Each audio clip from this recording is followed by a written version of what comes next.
Boa tarde a todos e a todas as pessoas aqui conectadas, né? Nós estamos iniciando as atividades do encontro Cultura em Diálogo. É um encontro que está sendo patrocinado pelos grupos de apoio às atividades de cultura e extensão dos campi de Ribeirão Preto e de São Carlos. Então, durante toda essa semana, nós estaremos aqui participando de mesas redondas, debates, culminando na sexta-feira com um fórum que vai reunir professores e trabalhadores da Universidade de São Paulo aí relacionados ao setor da cultura. Hoje é a nossa primeira mesa, né, iniciamos os trabalhos. Né, a mesa se chama Gestão da Cultura, de Mário de Andrade à Universidade. Contamos aqui com a presença de duas especialistas no tema, né, a Vera Cardim e a Lúcia Maciel. Né, depois eu vou apresentá-las mais detalhadamente. Né, e é só lembrar, né, que há uma longa história, né, de colaboração dos intelectuais da USP na promoção e gestão da cultura, não apenas em São Paulo, né, mas no Brasil como um todo. A fala da Vera vai nos contemplar aí com o início dessa história, né, o pioneirismo de Mário de Andrade, né, à frente do setor de cultura da Prefeitura de São Paulo, na década de 30, né, sua associação com os intelectuais da USP, assim, nos primórdios da universidade. Né. Posteriormente, na década de 40, a gente vai ter um grupo de intelectuais universitários ali que se reuniram em torno do grupo Clima, né, e que depois também deram contribuições importantes, né, à cultura paulista e brasileira. Né. Então, a gente pode citar aí o Lorival Gomes Machado, né, que foi diretor do MAN, né, e esteve à frente da primeira Bienal, né, de Arte no Brasil, em 1951, né, o Décio de Almeida Prado, né, que foi da Comissão Estadual de Teatro, da Associação Paulista de Críticos de Arte, o Paulo Emílio Salles Gomes, né, um dos fundadores e gestor da Cinemateca Brasileira. Né, e, posteriormente, nos anos 90, né, nos governos do Fernando Henrique Cardoso, nós tivemos o professor Francisco Vefor, né, à frente do Ministério da Cultura, né, e o professor José Álvaro Moisés, né, que foi secretário do Audiovisual nesse período também. E entrando pelo século XXI, né, nós temos algumas figuras emblemáticas da USP que tiveram à frente desses processos culturais, né, no Brasil e em São Paulo. Né, o Carlos Augusto Calil, né, foi diretor da Embrafilme, da Cinemateca Brasileira, foi secretário de Cultura, né, da Secretaria de Cultura do município de São Paulo. Né, o professor José Teixeira Coelho, né, foi diretor do MAC, foi diretor do MASP. Né, hoje em dia ele está ligado ao Itaú Cultural. Né, o professor Martin Grossman, né, que também foi diretor do Centro Cultural São Paulo, do MAC. E aqui presente na mesa, né, temos a professora Lúcia Maciel, né, que também se filia aí a essa estirpe de pensadores da cultura, mas que também arregaçam as mangas e vão atuar na frente da gestão. Né? Então, a Lúcia vai contar um pouco o que foi o período dela à frente do Centro Cultural Maria Antônia, tá certo? Então, gostaria de começar aqui passando a palavra para a professora Vera Lúcia Cardim de Cerqueira, que é docente da Universidade Federal da Bahia, né, que é mestre e doutora em Ciências Sociais pela PUC São Paulo, né, também possui formação em arte dramática, né, foi socióloga da Prefeitura do município de São Paulo, né, e trabalhou na frente da Secretaria de Cultura, no acervo histórico da discoteca Oneida Alvarenga, no Centro Cultural São Paulo, né, pelo acervo do Pavilhão das Culturas Brasileiras, né, e pela coordenação do Núcleo de Cidadania Cultural. Então, passo a palavra para a Vera, que além de uma eficientíssima pesquisadora e gestora, também é uma grande amiga aí de longas datas na seara da cultura. Vera, muito, muito obrigado pela sua presença aqui. Boa tarde a todos. Obrigada, Marco. Né? É um prazer estar aqui dividindo essa mesa com você, com a Lúcia. Enfim, é uma satisfação poder dividir um pouquinho, né, do que a gente pesquisa, do que a gente discute, e principalmente do que nos interessa. E um evento como esse, que trata de diálogos da cultura, no momento em que estamos vivendo, no momento onde a ciência e a cultura, por parte de quem deve fazer a gestão, está relegando, né, para um segundo, terceiro, quarto plano, se não eliminando, como foi no caso do nosso Ministério da Cultura, é fundamental fazer uma discussão como essa, a gente tentar detectar as possibilidades de atuação, né, de atuação conjunta, e principalmente a nossa responsabilidade quanto gestores públicos, quanto do universo da academia, das ciências, de quem se propõe a pensar políticas públicas, por exemplo, ou pensar o que é uma gestão cultural. Né? Então, nesse sentido, estou bem feliz de poder estar trocando um pouquinho, né? E vamos lá apresentar o que foi a experiência do Departamento de Cultura na cidade de São Paulo, né? Originalmente Departamento de Cultura e Recreação da cidade de São Paulo, é falar do que a gente pode chamar de um marco inicial, né, no que diz respeito a políticas públicas no campo da cultura, no que diz respeito à vida cultural da cidade, daquela São Paulo, daquele momento, né, dos anos 30, enfim. Mas eu gosto sempre de lembrar e pontuar que a gente está falando de uma política pública cultural, assim, de uma experiência de política pública, de gestão da cultura, no seu sentido integral, né? No seu sentido de política pública integral, que tem ramificações, enfim, que abarca a cultura no seu sentido mais amplo, e todas as relações possíveis com outros aspectos da vida social, da vida da cidade, que a gente consegue ver desdobramentos e reverberar até os dias de hoje. Né? Então, assim, e a gente está falando dos primeiros anos do Departamento de Cultura, né? Dos 3 primeiros anos, praticamente, 4, se a gente considerar toda a gestão que vem de 1934, enfim, é de 35 a 38, que é o período onde Mário de Andrade esteve à frente desse departamento, né? E o Mário de Andrade, que já era um intelectual, um artista, enfim, um homem já nas suas publicações, nas suas discussões, enfim, que já tinha feito as suas viagens etnográficas, que já havia amadurecido a própria reflexão sobre o que foi a Semana de 22, ou seja, aquele intelectual que vem pensando esses anos, vai pensando esses anos todos sobre a cultura brasileira, sobre o povo, sobre o que é a produção e de que maneira se pode contribuir para tal. Então, quando ele assume a chefia do Departamento de Cultura e uma das suas divisões, ele se envolve de uma maneira muito intensa, né? E a gente consegue perceber isso nas ações, nos programas que foram realizados naquele momento.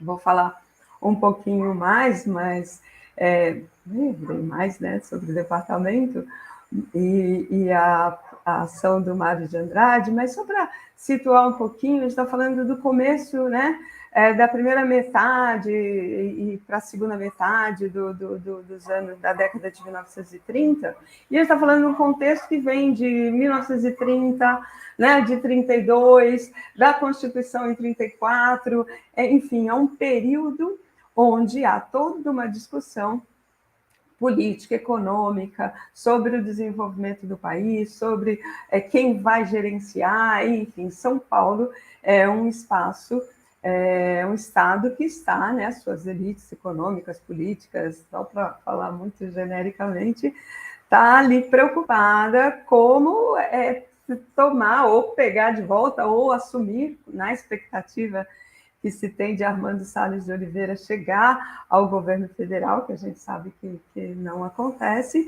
mas há ali um clima, o fato dele estar no governo estadual, né, e que consegue fazer uma mediação razoável com o governo federal, dá para o estado de São Paulo e também para o município uma certa autonomia para desenvolver projetos, para desenvolver ações, investir, né? Há também ali recursos para isso, investir na criação de instituições, na experimentação de uma série de programas que vão viabilizar ou aquecer ou desenvolver o que se espera depois reverberar no restante do país, né? Então, o Departamento de Cultura, por exemplo, que nós estamos falando aqui hoje como primeiro órgão para gerir a cultura a partir do Estado, a partir do poder público,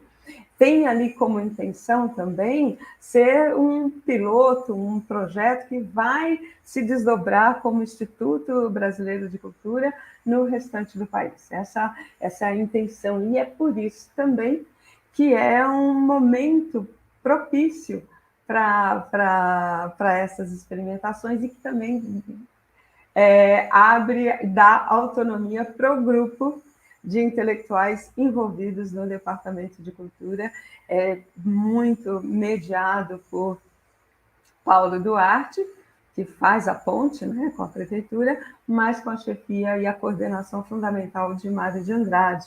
Então, assim, em 34, Fábio Prado é nomeado prefeito e portanto, implanta ali, procura desenvolver uma série de ações, né, uma gestão que busca desenvolver principalmente a cidade, ou seja, a sua área urbanística.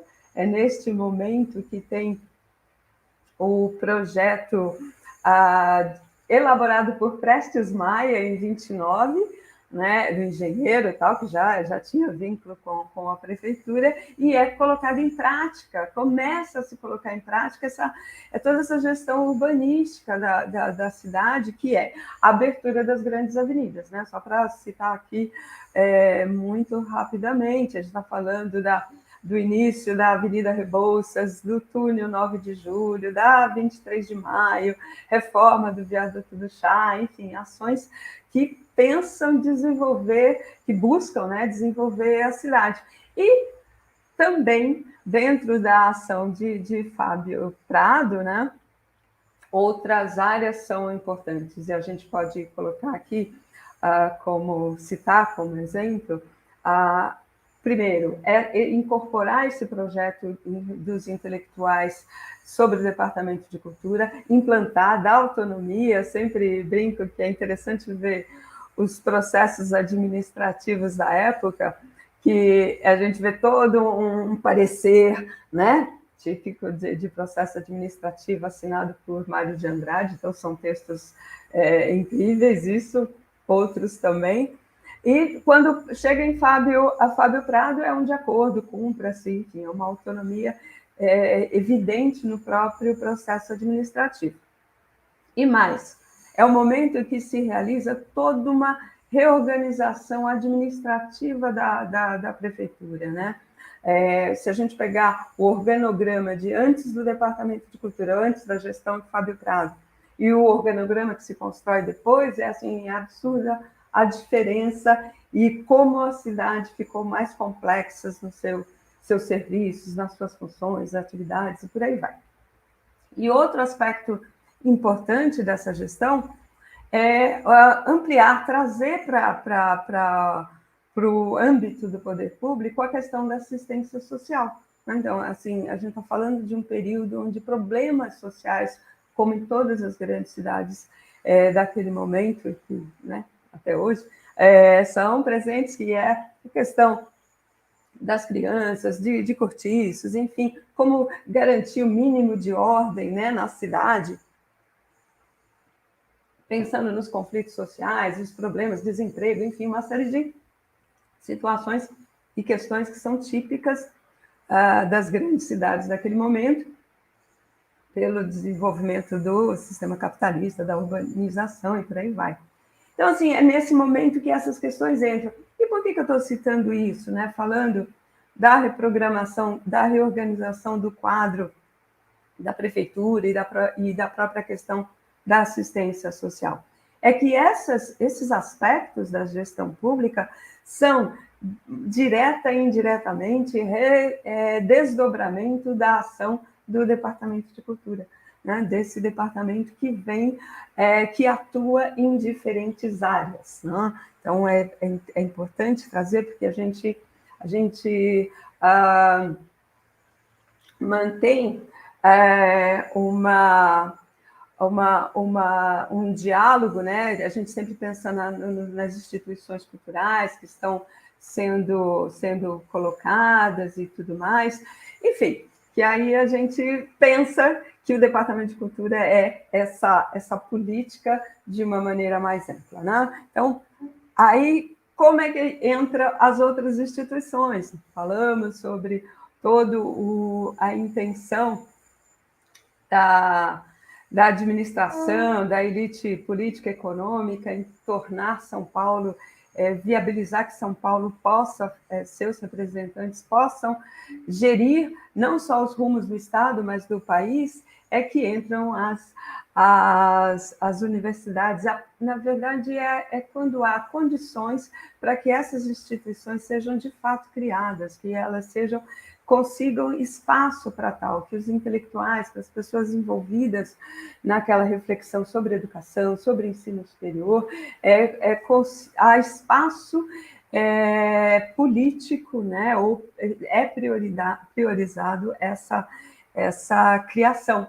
E é nesse sentido que, primeiro, em 1933, é criada a Escola Livre de Sociologia e Política, e é uma escola que vem para atender os desejos e as vontades de se formar esse quadro de gestores, né? De formar quadros que já estão atuando. Então, ela tem em si, nesse modelo de criação de escola livre de sociologia e política, um espaço onde os alunos que frequentam criam a sua própria grade, escolhem os cursos, as disciplinas que querem fazer, que querem se desenvolver, se especializar. A gente está falando de trazer cadeiras das ciências sociais para o Brasil. Esse primeiro momento, a Escola Livre de Sociologia e Política traz professores, especialmente professores norte-americanos, que já desenvolvem pesquisas na cidade, que vêm com esse olhar de que é possível fazer um diagnóstico, é possível fazer proposições práticas a partir dessa leitura dos fenômenos sociais. Está falando da Escola de Chicago, está falando de experiências, enfim, que depois a gente consegue ver o vínculo com a Universidade de São Paulo. Não é? Estamos, isso em 33. E em 34 é a criação da Universidade de São Paulo, não preciso falar muito sobre isso, mas é o momento onde se cria uma instituição que traz a possibilidade de cursos nas áreas de ciências sociais serem organizados. A gente está falando da Faculdade de Filosofia, Ciências e Letras, né?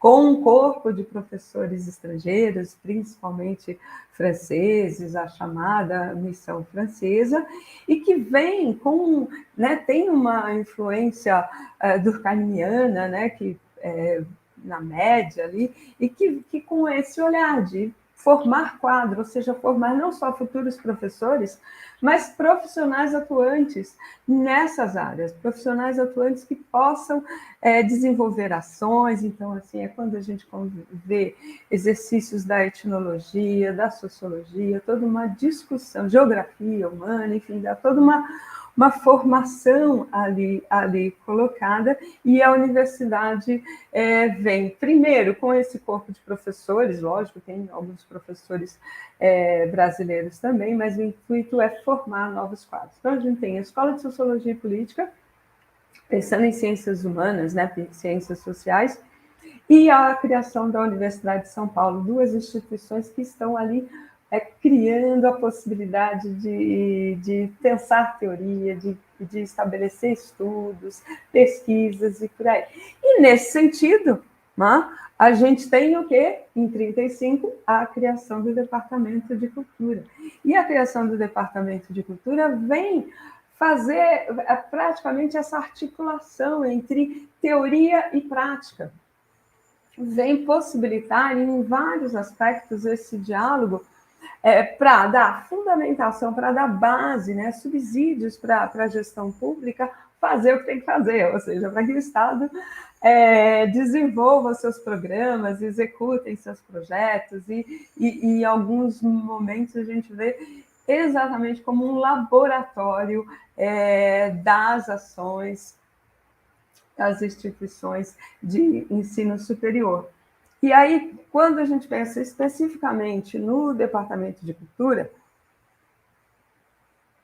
e o grupo de pessoas, de intelectuais que estavam envolvidos, é fácil pegar um pouco a rotina, esse cotidiano, para a criação do Departamento de Cultura na obra do Paulo Duarte, que ele conta, faz as suas memórias e também uma publicação sobre o Mário de Andrade. E ele vai citando ali, vai contando para nós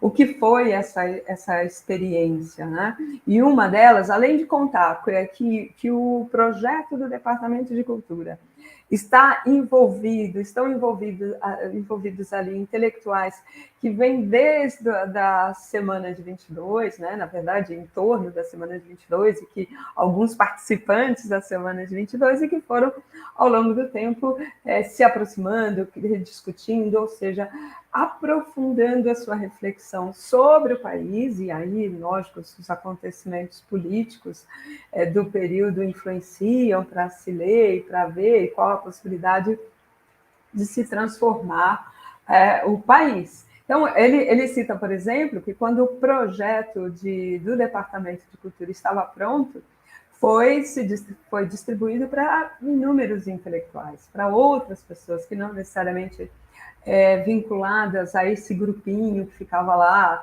discutindo os caminhos da cultura e por aí vai. E um que eu destaco aqui, que ele diz que foi o que mais contribuiu, que determinou uma série de diretrizes para o próprio Departamento de Cultura, é o Fernando Azevedo, né? Fernando Azevedo, educador, que discutia, tem uma contribuição sobre a educação no Brasil, sobre o ensino, como ampliar e tudo mais, e ele redigiu a lei de criação da Universidade de São Paulo. Então, assim, ele estava ali envolvido com toda essa discussão para a criação das instituições.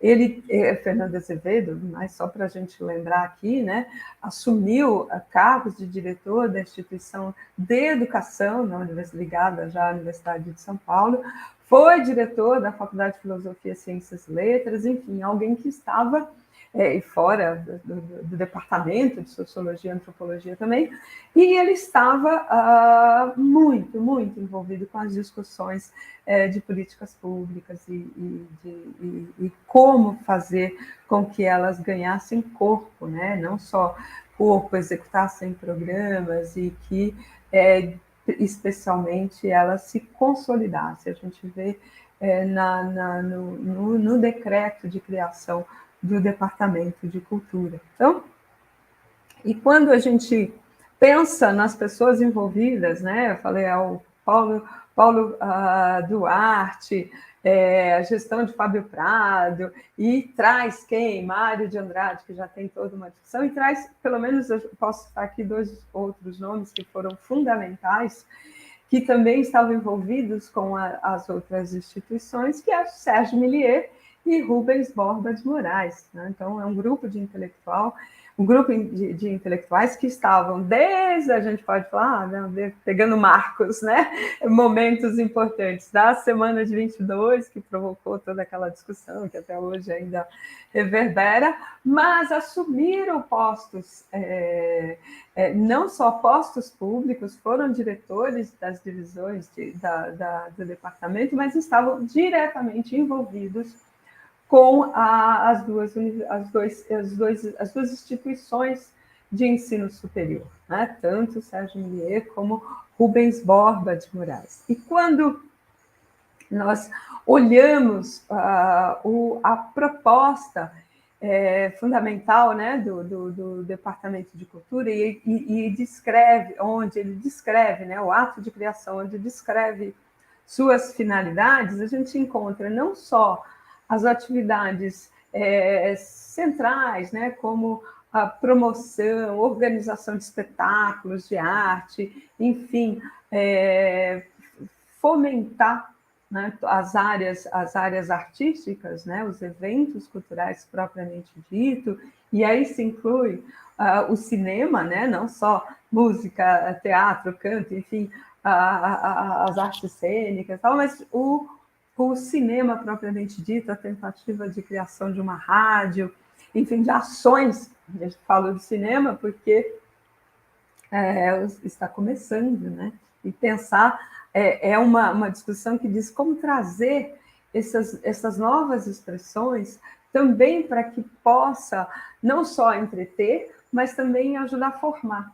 E aí, né, a ideia de formação de público, de integração, estamos falando de um período onde a população é heterogênea, né? Além dos grupos originais, né? População indígena, população africana que foi escravizada, e a gente está falando dos portugueses, a gente está falando também de uma gama de estrangeiros que foram estimulados para vir para cá e que, na cidade de São Paulo, formavam grupos, formavam comunidades, pessoas com culturas diferentes, com línguas diferentes. Então, havia uma preocupação de como assimilar, de como criar, de como envolver essa população tão heterogênea naquilo que se buscava identificar como cultura brasileira, pelo menos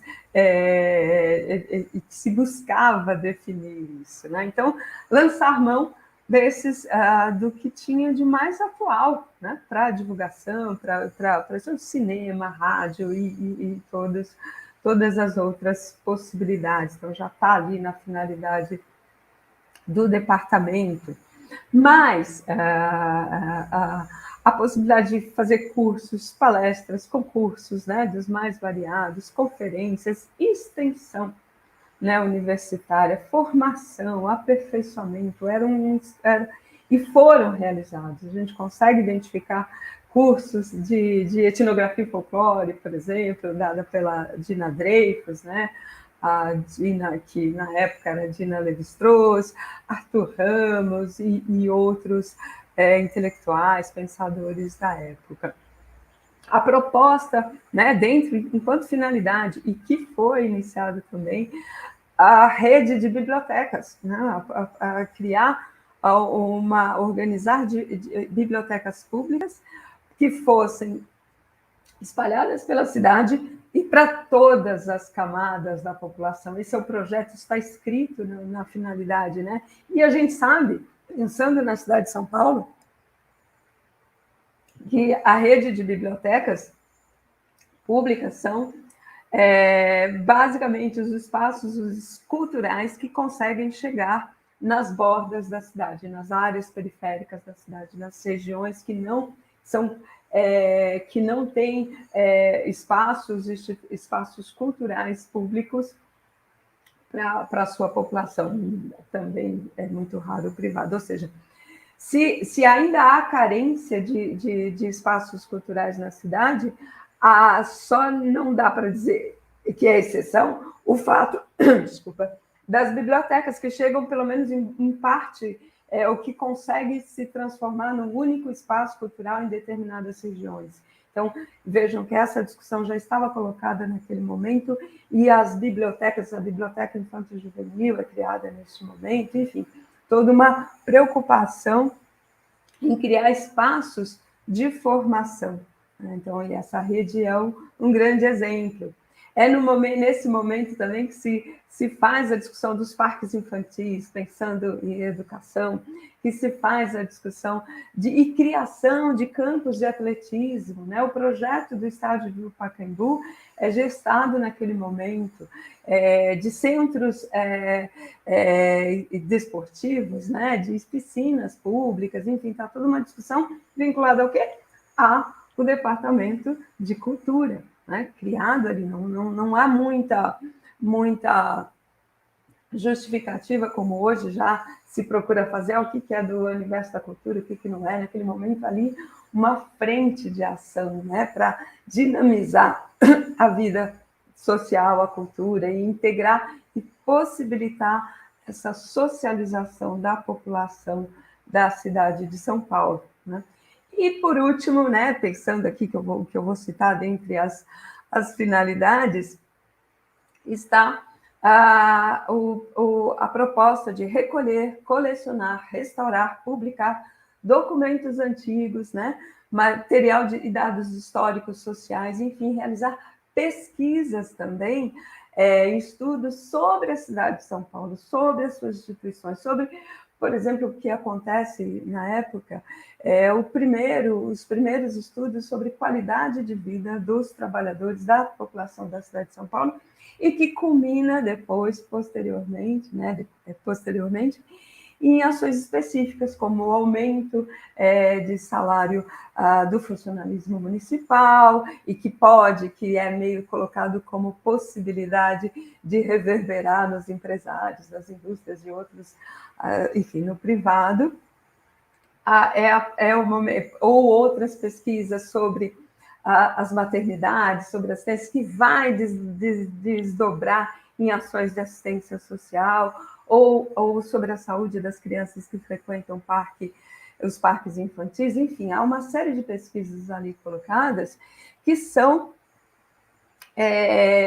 vão acontecer por outras instituições, que não necessariamente o Departamento de Cultura, mas que são gestadas ali, né? Que são possibilitadas ali, e muito em função deste vínculo, desta relação com as instituições de ensino superior. E aí eu vou falar, para tentar fechar aqui, sobre as divisões, né? Então, o Departamento de Cultura tem ali a divisão de Educação e Recreios, que traz o lado da educação com os parques infantis, engloba naquele momento os campos de atletismo do estádio, enfim, a educação e recreios estão colocados ali. Tem outra divisão que não chegou a ser implantada, que seria uma divisão de turismo, divertimentos públicos, tal. Essa não chega a acontecer. Uma divisão específica de bibliotecas, como eu já citei um pouquinho, sobre essa divisão, criando as redes de bibliotecas, comprando coleções, enfim, aumentando o acervo da biblioteca pública que já existia naquele momento, mas ampliando a sua atuação consideravelmente. E é o momento do primeiro curso de biblioteconomia, né? Quem está na frente dessa divisão é o Rubens Borba de Moraes, neste primeiro momento, e ele faz o projeto do curso de biblioteconomia, pensando também na formação desses técnicos, formação desse grupo, para que possa desdobrar. Poderia aprofundar aqui, mas não é o caso. Depois, uma outra divisão, que é a que eu já citei um pouco, né, dos trabalhos, é a divisão de documentação histórica, que quem está na frente é o Sérgio Millier, nesse primeiro momento, né? E ele, como está presente nas outras instituições, é que traz os professores, que traz as pessoas que estão envolvidas nas universidades, e que dá condições para que as pesquisas sejam realizadas. É onde está também a gráfica e a revista do Arquivo Municipal, um veículo de difusão das atividades, de todos os programas, dos projetos que são desenvolvidos pela pela prefeitura, pelo departamento, e também um espaço de publicação do que é feito, do que é produzido, do que é discutido nas instituições de ensino superior, em especial a Universidade de São Paulo. Então, assim, é um espaço de divulgação, de difusão, para além da prefeitura, para além do próprio espaço da cultura, né? A gente pode, assim, só para citar o próprio Sérgio Millier, depois ele desenvolve ações que vão, pela sua própria história, né? Tanto a participação, contribuição para a criação do MASP, para o MAN, enfim, e por aí vai, né? A Bienal de Arte, como o Marquinhos já citou também, e, por último, a Divisão de Expansão Cultural, que foi dirigida pelo Mário de Andrade. Então, o Mário de Andrade, como coordenador do departamento, fazia essa interlocução entre as divisões, faziam lá, assim, a gente consegue imaginar a efervescência que era discutir tudo, todas as possibilidades das divisões, a colocação em prática e a movimentação intelectual para a execução que ali estava colocada, né? Então, só para citar alguns programas que foram realizados, projetos, ações que foram realizadas pela Divisão de Expansão Cultural, a gente tem, como já citei, a renovação da programação do Teatro Municipal, que diz respeito até nos programas, a gente vê, se compara os programas de cada época, nesse período, as artes, tem desenho de Tarsila Amaral, tem desenho de Cavalcante, enfim, tem toda uma dinâmica, e a programação propriamente dita. Criação de corpos estáveis, como a Orquestra Sinfônica do município, trio e quarteto de cordas, coral madrigalista, coral paulistano, concursos, né, de composição artística das mais variadas áreas, criação da discoteca pública municipal, que está lá, que está em funcionamento até hoje, no Centro Cultural São Paulo, cujo acervo assim, é de uma importância enorme, e que foi referência para a criação, inclusive, da discoteca do Congresso de Washington, para vocês terem uma dimensão de como reverberou projetos desse departamento. E aí os cursos de extensão, né, como eu já falei, de biblioteconomia, etnografia, e por aí vai.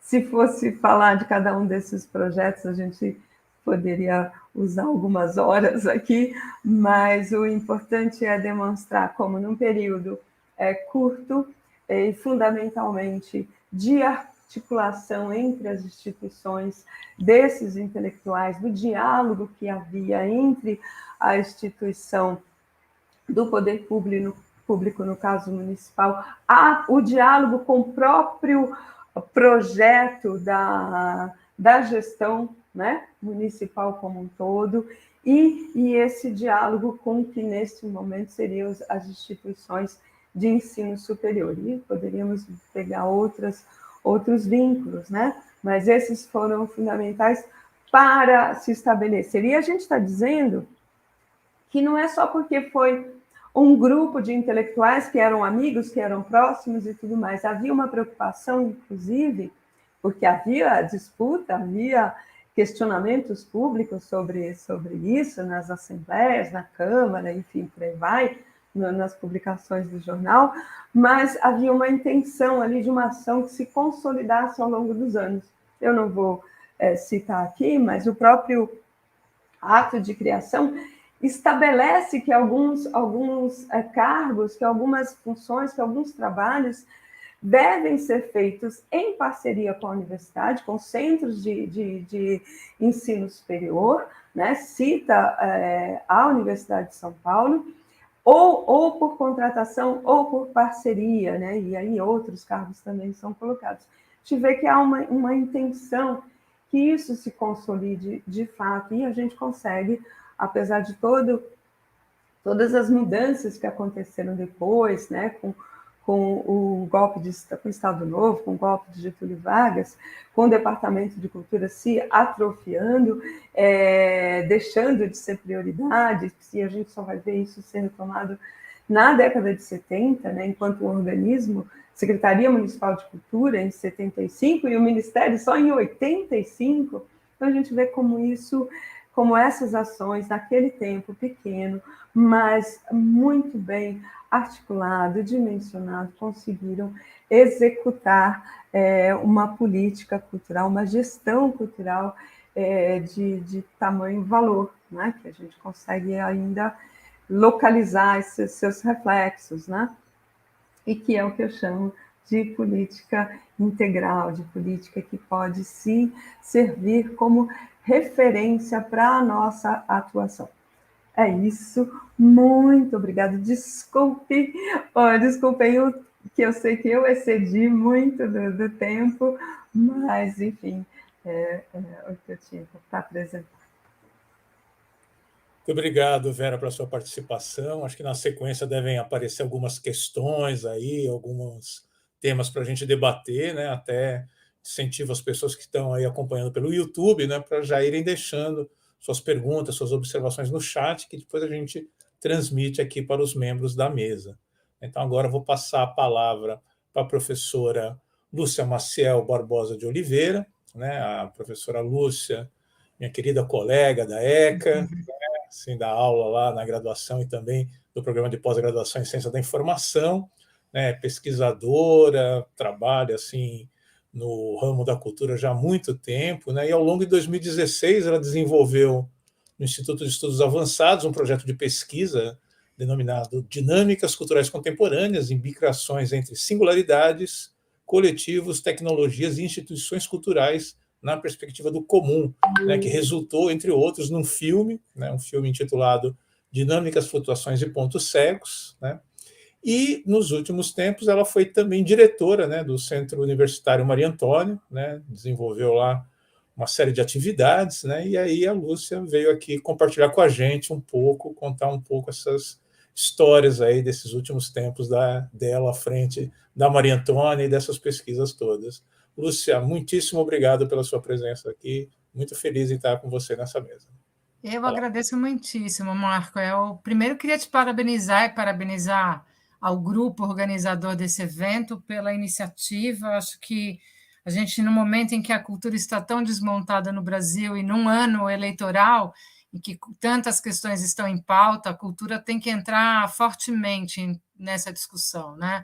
Com a recriação do Ministério da Cultura, enfim, a universidade também, fortalecer cada vez mais o papel da arte e da cultura, que muitas vezes eu acho ainda é vista como a cereja do bolo, né? Não algo que tem uma longa reflexão crítica, pesquisas bastante consolidadas, e que a cultura hoje tem um papel central nas sociedades contemporâneas. Então, acho que parabéns pela iniciativa, me sinto privilegiada de estar aqui, uma alegria também ouvir a Vera e reencontrá-la. Nós trabalhamos um tempinho juntas no Centro Cultural São Paulo, então é uma alegria ouvir a Vera, e ouvir sobre o Mário de Andrade também é sempre muito bom. Então, agradeço, espero que faça sentido aquilo que eu vou contar em torno da minha experiência com Maria Antônia. Eu preparei alguns slides com muitas imagens. Eu tive aqui um problema, na realidade, com o design deles aqui, então eles não estão bonitos como eu imaginei, mas de qualquer jeito servirão para que a gente tenha um pouco imagens do Centro Maria Antônia, enfim. Eu acho que... sim. Bom, então estão aqui os slides, e eu queria começar, já que o tema da mesa proposto e aquilo que a Vera também nos contou em torno da gestão do Mário de Andrade, eu queria começar, né, falando um pouco do que o Mário de Andrade inspira, eu acho, sempre, para quem trabalha no campo da cultura, da gestão cultural. Eu destaquei um trechinho aqui que eu retirei do Paulo Cédios Varada, que foi publicado em 22, em que ele diz o seguinte: não quero discípulos. Em arte, escola é igual à imbecilidade de muitos para a vaidade de um só. Então, acho que isso já nos diz bastante dessa figura tão singular e emblemática que o Mário de Andrade foi e continua inspirando muito aqueles que estão no campo da cultura. Eu acho que gostaria de destacar em específico aqui, no que diz respeito à minha experiência na gestão, eu acho que a gestão cultural ambiciosa que ele propôs como um projeto mesmo de Brasil, de cidade, mas que, na verdade, era um projeto embrionário e era um projeto para o Brasil, né? Evidencia uma compreensão bastante alargada da cultura e tem a arte como uma parte primordial da vida, né? A arte como esse campo experimental, sensível, enfim.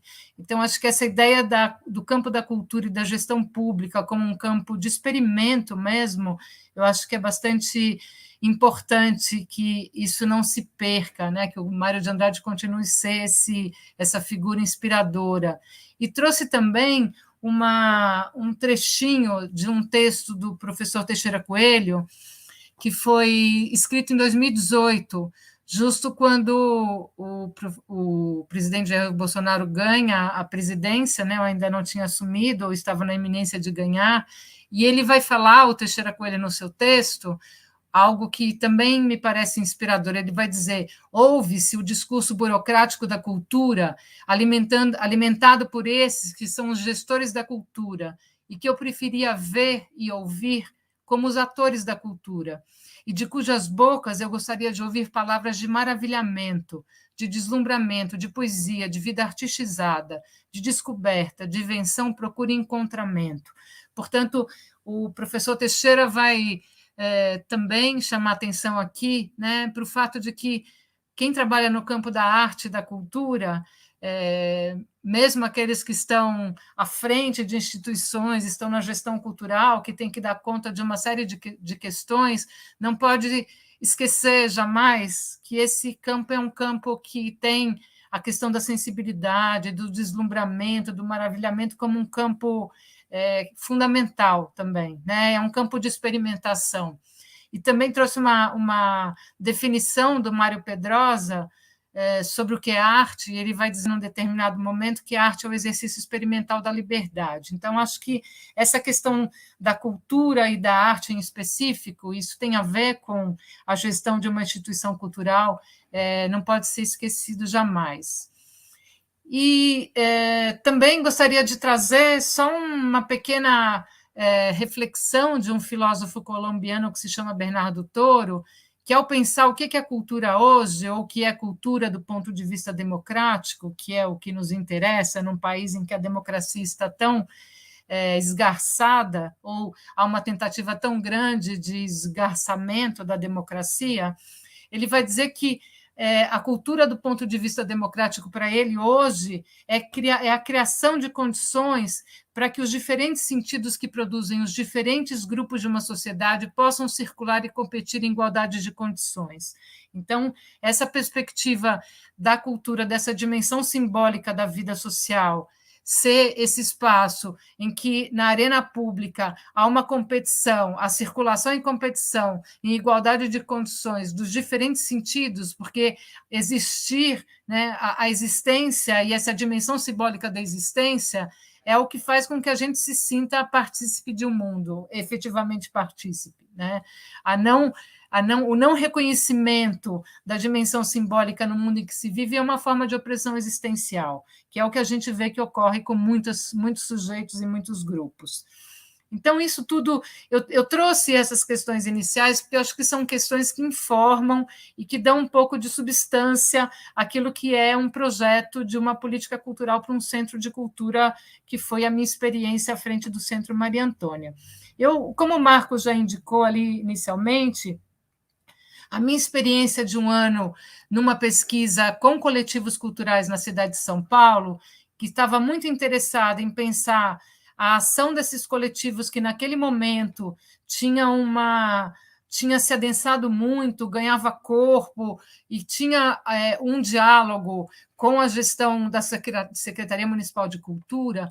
Essa experiência de um ano em que eu pude, de fato, me debruçar e acompanhar muitos encontros desses coletivos, entrevistar muitos gestores da cidade de São Paulo que trabalhavam em instituições formais da cidade, entender como essa relação se estabelecia e quais eram as questões colocadas por esses coletivos em torno da questão da cultura, né?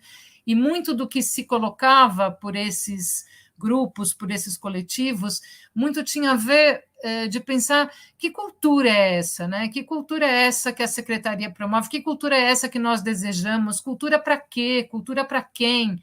como é que a cultura se sustenta, como é que a gente tem capacidade de sustentação, de dar sustentabilidade aos nossos projetos, aos nossos coletivos culturais e artísticos, enfim. E acho que muito aparecia essa dimensão experimental, essa labilidade que a cultura permite e que devia ser fartamente utilizada, no sentido de que a experimentação no campo da cultura era também algo que podia extravasar para a vida política de maneira mais ampla. Então, olhar com mais atenção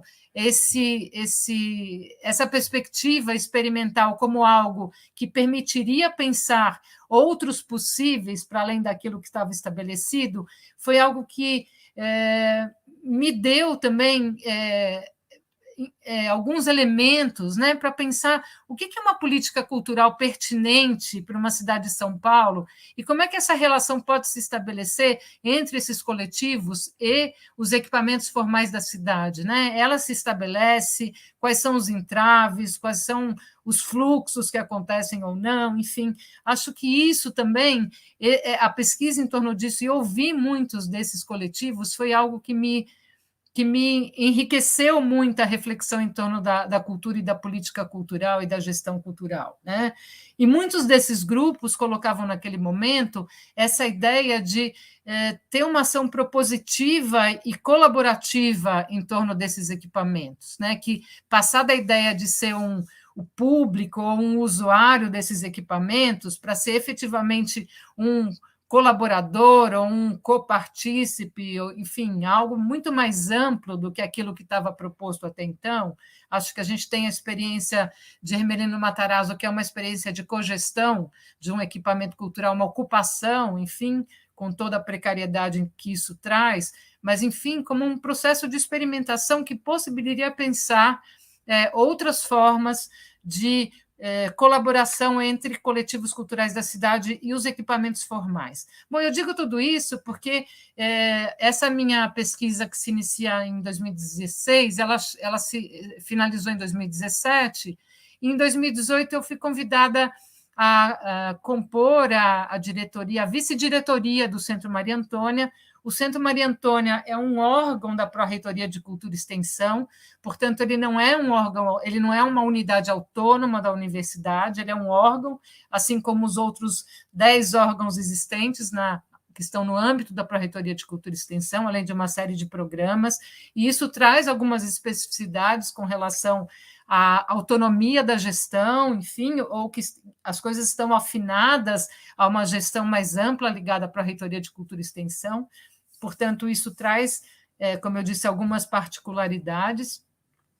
Por outro lado, o Centro Maria Antônia tem um lugar simbólico na cidade de São Paulo, no estado de São Paulo e na história do Brasil, que dão a ele um lugar de bastante destaque em torno dessa defesa dos valores democráticos, de resistência à ditadura militar, como um lugar de experimentação, já que foi sede da Faculdade de Filosofia, Ciências e Letras. Então, acho que tem uma particularidade que dá à gestão, além de alguns desafios, também uma aceitação no quadro, né, dos artistas, dos intelectuais, dos cientistas, que é bastante profícua para a proposição de algumas atividades. Então, acho que o Maria Antônia é um espaço bastante singular, né? Quando a gente pensa uma instituição cultural, ele está justamente no entorno em que há muitas outras instituições muito próximas, de bastante relevância, mas, ao mesmo tempo, entender o que é essa singularidade, né? O que é ser um órgão de cultura e extensão num espaço da cidade, portanto, uma plataforma mediativa entre a universidade e a sociedade no centro da cidade de São Paulo, o que não é pouca coisa. Então, entender de que forma fazer com que esse órgão tivesse relevância a partir da compreensão, né? Isso tem a ver também com a ação do Mário de Andrade, que pensava a formulação de uma política cultural a partir de uma compreensão bastante densa, né, a partir de diagnósticos, de pesquisas, a compreender o lugar onde ele estava situado, compreender de que forma uma ação no Maria Antônia podia ser relevante para além daquilo que era um oferecimento de atividades soltas, ou, enfim, como é criar um programa efetivo, uma política efetiva que desse consistência a uma ação durante o período dessa gestão, que seriam 4 anos. Eu assumi na vice-diretoria em maio, mas logo em seguida eu assumi como diretora. A pessoa que era o diretor anterior teve que se ausentar por questões de saúde, questões particulares, enfim. Então, muito rapidamente, eu assumi a direção do Maria Antônia, pensando efetivamente qual era o papel, qual era o desafio que era colocado a nós naquele momento, né, fazendo com que o Maria Antônia tivesse efetivamente um lugar de destaque dentre as instituições culturais da cidade, tendo as suas singularidades, como eu já chamei a atenção. Aqui é uma foto da famosa Batalha do Maria Antônia. A Batalha da Maria Antônia ocorreu entre 2 e 3 de outubro de 1968, justamente quando há um acerramento da ditadura no Brasil. E a Batalha da Maria Antônia, essa memória da Batalha da Maria Antônia, ela se dá muito em torno de uma disputa entre estudantes da USP e do Mackenzie, o que é uma compreensão muito estreita com relação àquilo que, de fato, significou essa batalha, que, na verdade, tem a ver com uma defesa dos valores democráticos, né, contra forças ligadas ao CCC, ligadas à polícia, enfim, que estavam vinculadas a esses estudantes do Mackenzie, muitos deles estavam ligados efetivamente ao comando de caça aos comunistas. Então, para além da compreensão de uma batalha entre estudantes, a gente tem que compreender esse fato histórico como uma luta efetiva em torno da manutenção dos valores democráticos, uma resistência à ditadura que, já implantada no Brasil, se acirrava. O ano de 68 marca o acirramento da ditadura, o fechamento cada vez maior e a censura realmente instalada. Então, acho que esse quadro também dá um pouco a dimensão simbólica do Maria Antônia, e acho que situa um outro desafio que se colocou a nossa gestão em 2018, que foi o fato de que, logo depois que eu assumi a diretoria, o presidente Jair Bolsonaro ocorreram as eleições, o presidente Jair Bolsonaro foi eleito, e há também, naquele momento, né, um acirramento das discussões e daqueles sujeitos em torno da volta de valores conservadores, das ditaduras, da tortura. Então, é um momento em que a importância que é inquestionável de um espaço de resistência à ditadura como é o Maria Antônia se coloca num outro patamar. E isso também traz desafios em torno de qual é a relevância e o que nós vamos privilegiar nessa gestão para que essa singular posição do Maria Antônia seja evidenciada num quadro mais amplo para além da universidade, e que a própria memória em torno da Batalha do Maria Antônia se expanda para uma compreensão alargada, para além dessa ideia de uma batalha entre estudantes de um lado e de outro da rua, porque o Maria Antônia se situa na Rua Maria Antônia, na frente da Universidade Mackenzie. Para aqueles que não conhecem a situação física do Maria Antônia na cidade. Acho que uma coisa que merece também ser ressaltada é o fato de que a Faculdade de Filosofia, Ciências e Letras da USP, a Vera já fez referência à criação dessa faculdade, etc., ela tinha uma característica muito própria, que é o fato de ser uma experimentação transdisciplinar. Então, para além, primeiro, uma valorização muito intensa dos cursos de ciências humanas e sociais, né? Uma perspectiva transdisciplinar de ensino. Então, na faculdade, haviam cursos também ligados às ciências exatas e biológicas. Então, havia transdisciplinaridade que transbordava, né, para além dos cursos em específico, para uma relação entre esses diferentes campos do conhecimento. Os estudantes vivenciavam esse espaço transdisciplinar muito efervescente, né? O teatro da Universidade de São Paulo acontecia ali com muitas experimentações no campo artístico, na linguagem artística teatral. Então, era um espaço, de fato, de muita experimentação, né? E daí também o grande incômodo, para além de ser um espaço em que essa defesa da democracia se deu, mas também era um espaço de muita liberdade, de muita discussão em torno de valores sociais, enfim. Então, acho que isso tem a ver também com essa invasão que houve ao Centro Maria Antônia, que culminou na destruição do prédio e na mudança desses cursos para a cidade universitária, que naquele momento era um lugar bastante longínquo da cidade, bastante desperto, né, que desarticula uma série de unidades da universidade que se situavam no centro, estando mais ou menos concentradas num raio da cidade que era possível pensá-las de maneira conjunta. Então, acho que isso também é algo que merece destaque. Aqui nós temos desculpa, eu estava com um slide num tamanho menor. Bom, aqui nós temos uma foto do Centro Maria Antônia na atualidade, que aqui nós temos esse prédio à esquerda, é o edifício Rui Barbosa. Esse prédio foi destruído, efetivamente, e do lado direito nós temos um outro prédio que também fazia parte da faculdade e que foi recuperado posteriormente. O Centro Maria Antônia ele é fundado em 1993, pouco depois desse edifício ter retornado à universidade. Então, ele nasce já com um projeto de tornar-se um centro universitário ligado à cultura e extensão da universidade, no coração da cidade. Então, acho que esse projeto, né, ele vai se conformando e ganha efetivamente corpo em 93, quando ele é inaugurado. Esse prédio é um prédio tombado pelo seu valor histórico por conta desses acontecimentos históricos.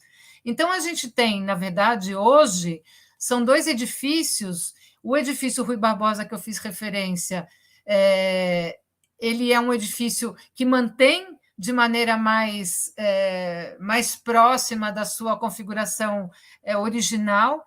E esse edifício Joaquim Nabuco, ele foi reformado, é um projeto arquitetônico que foi premiado, porque é um projeto muito bonito e que tem muitos espaços de exposição de arte, né? Tem uma sala multiuso para música, teatro, etc., mas é um espaço que está, sobretudo, voltado para exposições de arte. Ele tem muitos espaços expositivos muito bonitos e muito prontos para que esse tipo de atividade aconteça.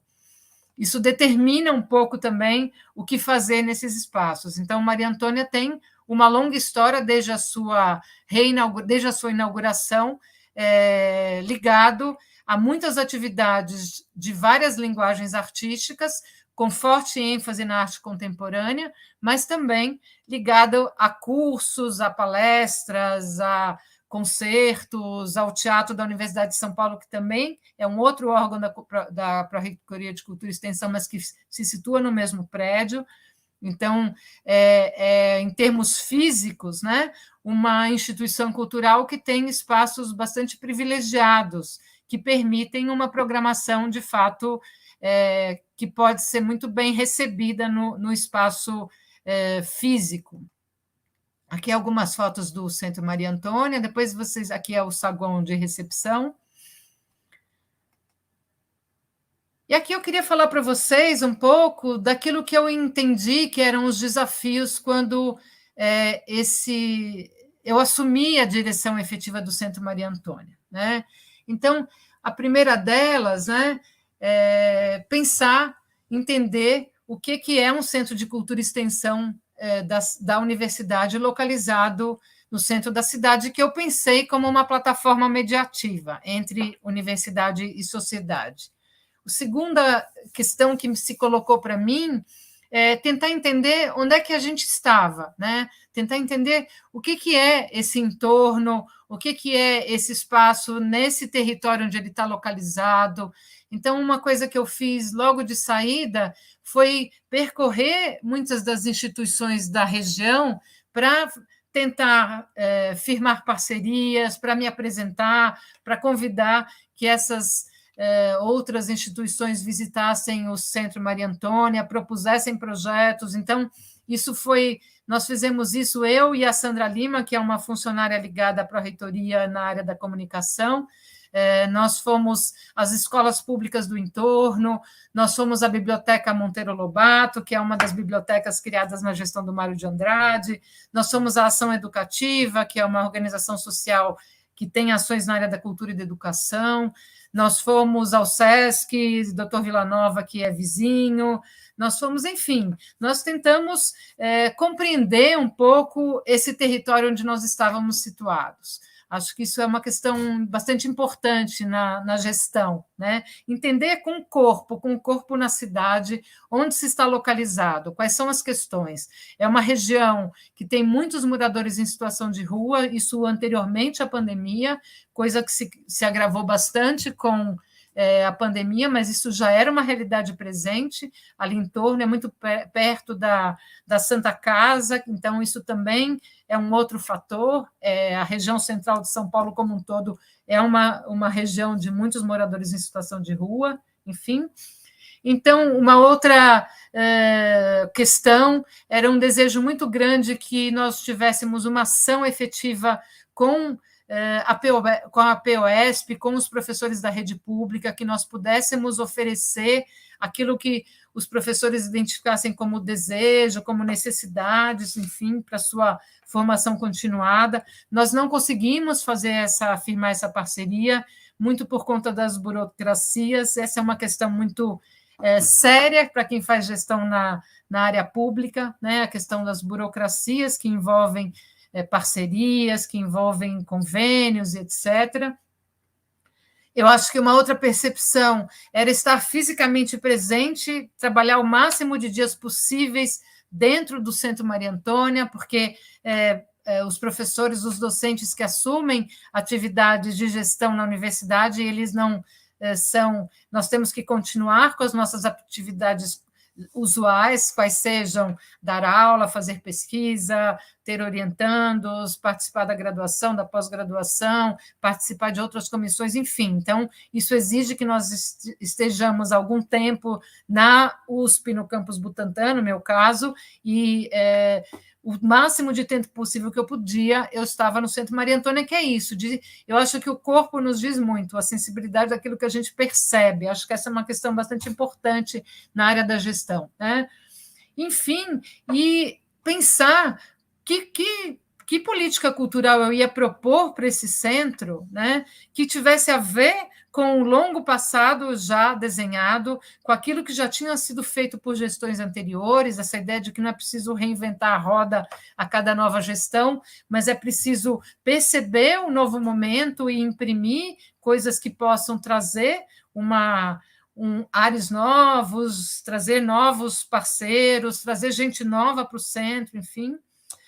E, como eu disse, a questão do Jair Bolsonaro, que assume a presidência concomitante à minha gestão, isso nos trouxe também algumas questões de ordem prática com relação... Nós tivemos problemas em algumas palestras que nós propusemos, e nós tivemos a linha mestra, né, que guiou a minha gestão à frente do Maria Antônia foi a questão dos direitos humanos e a ideia da consolidação democrática. Então, nós tivemos muitas ações, muitas atividades em torno dessa discussão, nunca de maneira partidária, mas muito politicamente colocada. Então, essa é uma outra questão, como se distingue uma ação política muito clara, mas nunca partidária. A instituição é uma instituição ligada à universidade que não pode assumir, independente daquilo que seja a minha perspectiva pessoal. Então, essa clareza de uma abordagem política, porque o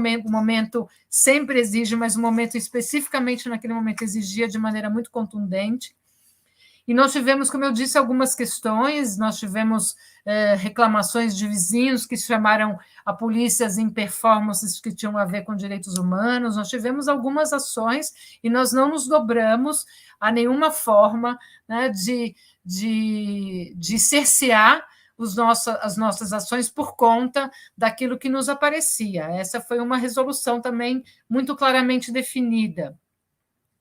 Acho que também, com relação àqueles que trabalham na universidade, a gente sabe, né, de todas as nossas restrições orçamentárias, das nossas restrições de pessoal, das nossas dificuldades. Então, para vocês terem uma ideia dessa limitação, enquanto centro de cultura, portanto, que tem como horário privilegiado as noites e os finais de semana, nós não tínhamos funcionários que trabalhassem aos finais de semana, e nós tínhamos um único funcionário que ficava na parte da noturna.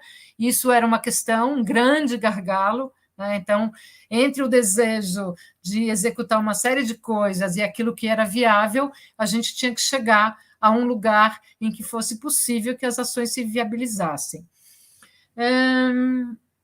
Acho que é isso, basicamente, que eu gostaria de falar dos desafios e algumas coisas que nós fomos percebendo, né, como estratégias para vencer um pouco as nossas limitações, os nossos gargalos. Então, acho que uma questão inicial, mas isso também tem a ver com uma crença pessoal nas parcerias. Eu acho que as parcerias são sempre um momento de troca, de enriquecimento mútuo. Então, nós firmamos parcerias imediatamente com o Teatro da USP, com o Sinusp, com a OSUSP. Nós firmamos parceria com o Instituto Vladimir Herzog por conta da nossa opção pelo fortalecimento desse espaço simbólico ligado à defesa dos valores democráticos e contra os valores autoritários e ditatoriais.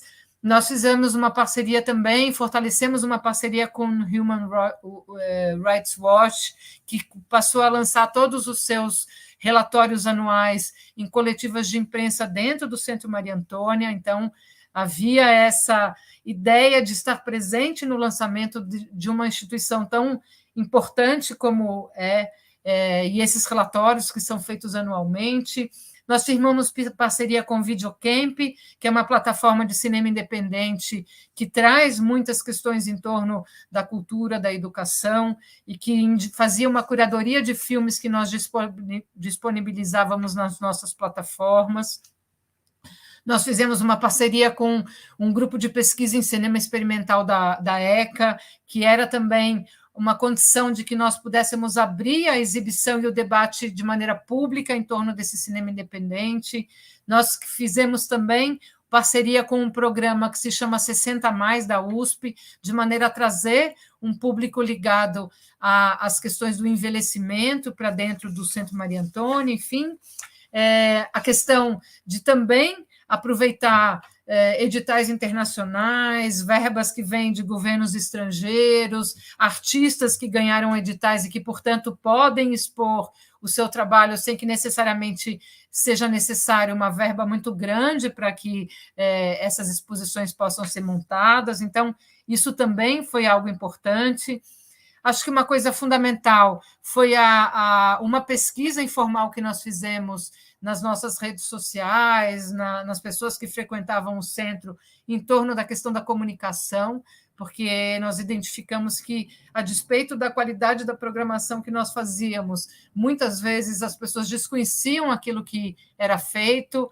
Então, uma tentativa de, com todas as nossas restrições, ampliar as múltiplas formas de comunicação com os públicos. Então, acho que essa é uma outra questão bastante importante que está ligada a isso. Deixa-me ver aqui. E acho que uma questão bastante importante foi um desejo de que, por conta da importância histórica desse espaço, a gente tinha visita de muitas pessoas que iam ao Centro Maria Antônia para conhecer o espaço em si, né? Conhecer esse espaço que foi alvo dessa batalha, enfim, e nós percebemos que era necessário criar uma exposição permanente. Já havia uma exposição, mas bastante tímida, com uma concepção de memória também bastante tímida, e nos parecia que uma ação muito importante, que daria, adensaria a importância desse centro, inclusive naquele momento histórico, neste momento histórico que nós estamos vivendo, seria a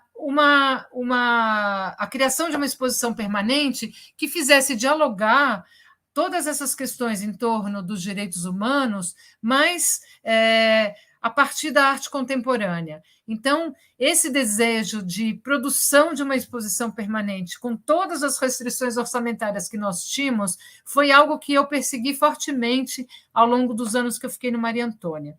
E nós tivemos um ano de 2019 de muita produção. Nós tivemos uma infinidade de coisas bastante importantes que nós fizemos, e uma delas foi pensar a criação de programas que pudessem ser oferecidos de maneira sistemática e que, de alguma forma, com todas as aspas, fidelizassem um certo público que saberia que a cada 15 dias, à noite, há um programa que discute a perspectiva política das tecnologias. Esse programa nós intitulamos Politizar as Tecnologias. Outro programa que discutisse o momento político que nós estávamos vivendo. Nós criamos um programa que se chamava Política em Tempo de Perplexidade. Nós criamos um outro programa que se chamava Conversa na Exposição, que era trazer para dentro da exposição, dentro do espaço expositivo, das exposições que nós desenvolvemos esse tempo, que nós trouxéssemos pessoas, críticos, intelectuais, artistas, que pudessem comentar aquela exposição em loco, né, utilizando das obras e etc. Nós fizemos um programa que foi muito bem sucedido e é muito bonito como programa, que é inspirado numa experiência francesa, que se chama Conferências Breves, que é trazer pesquisadores de ponta de múltiplas áreas do conhecimento e utilizar esse capital intelectual que a USP tem para falar das suas pesquisas de ponta em determinadas áreas do conhecimento, em todas as áreas, das artes à ciência mais dura e abstrata, que pudessem falar com o público, não tem o sentido de divulgação científica, mas pudesse conversar com o público sobre o estado da arte dessas pesquisas, né? Qual que é o estado da arte de um pesquisador que trabalha com inteligência artificial, por exemplo? Como é que a gente pode fazer com que as pessoas entendam a importância daquilo que está sendo produzido na USP em termos de pesquisa e, ao mesmo tempo, as pessoas possam compreender isso, mas de uma maneira bastante generosa por conta desses pesquisadores, né? Eu gostaria, então, aqui eu estou com o tempo finalizando, eu queria só passar para vocês, rapidamente, já vou finalizar, Marco, aqui algumas fotos dos nossos eventos, mas eu queria, na verdade, mais do que qualquer coisa, eu queria mostrar algumas fotos dessas exposições finais. A gente teve, esse seminário foi bastante importante, de 40 anos da anistia. Nós tivemos, portanto, em 2020, como todos e todas, a surpresa da pandemia, que nos fez fechar o prédio durante quase 2 anos, nós ficamos 1 ano e meio fechados, né, por conta da pandemia, e, portanto, com uma programação feita apenas aquilo que a Pró-Reitoria criou, que é Cultura em Casa, que era feito de maneira virtual. E eu queria só para dizer para vocês, antes de mostrar os slides finais das 2 últimas exposições, dizer que, por conta dessa questão da pandemia e de tudo isso, e daquilo que eu trouxe nos slides iniciais, como essa ideia de uma colaboração, antes de nós fecharmos, nós começamos a nos aproximar de algumas ocupações ali no entorno do Maria Antônia, né? Para propor colaborações efetivas, né? Mostrar o nosso espaço, pensar como é que nós podíamos conjuntamente pensar ações do Maria Antônia, mas, infelizmente, por conta da pandemia, isso foi um pouco suspenso, até porque as pessoas que moram em ocupações tiveram a sua sobrevivência com uma dificuldade gigantesca na pandemia, com muito pouco tempo a dedicar para outras questões que não aquelas mais básicas de sobrevivência. Então, esse foi um projeto que ia muito bem e que, infelizmente, foi suspenso com a pandemia. Nós tentamos ainda levá-lo avante. Também dizer que nós entramos num edital de nucleação do Museu da Pessoa e nós fomos uma das 5 instituições do Estado contempladas com esse edital. Então, Maria Antônia hoje é um núcleo do Museu da Pessoa muito ligado a essa vertente dos direitos humanos. E gostaria, portanto, de... não saíram as fotos. Eu tive um problema aqui sério com... Bom, enfim, não adianta, não tenho as fotos. Eu tive um problema com o design desses slides que eu não sei realmente o que ocorreu.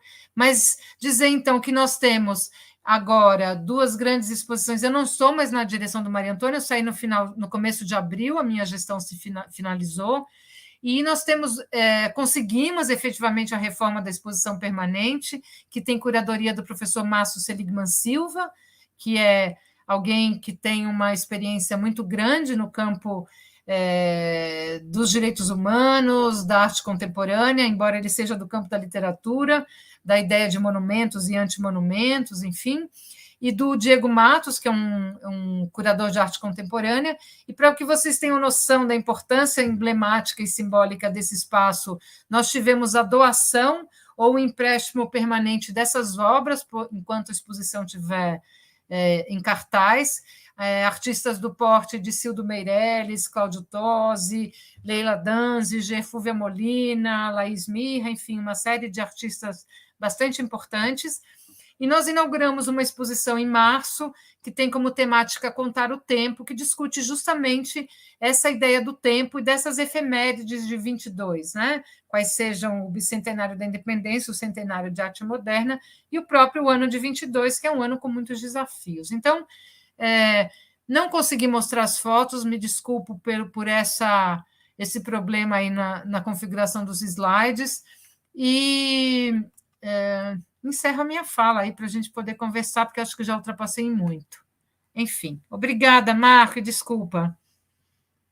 Eu que agradeço, Lúcia, muito obrigado pela sua fala, assim, trouxe uma série de elementos para a gente refletir a respeito, né?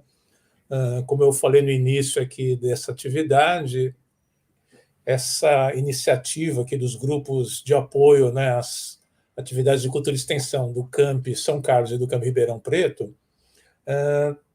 busca assim, fazer com que a gente pense, né, a respeito assim, de questões, desafios, né, que estão colocados para nós aqui, que somos unidades do interior, né, que tem uma dinâmica própria, que tem um histórico com as suas unidades assim diferente da capital, né?